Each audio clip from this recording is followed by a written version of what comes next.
Governo nomeia Virgílio Smith para cargo presidente Conselho Diretivo da Autoridade de Turismo Timor-Leste IP, enquanto Ildefonso de Carvalho para cargo vogal Conselho Diretivo ATTL IP.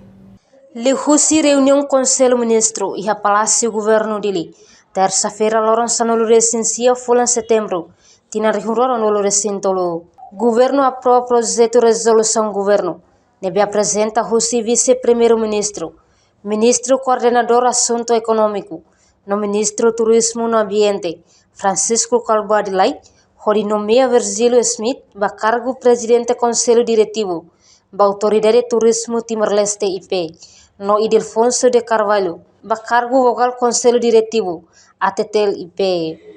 No Siranenruane, o mandato tinahat, tau ia consideração ba sirania competência técnica, no aptidão, ho dihalau sirania função.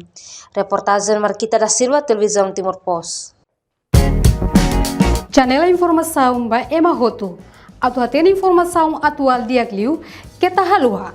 Haneham botão subscribe, like, halo comentário, no faz botão ba media social hoto.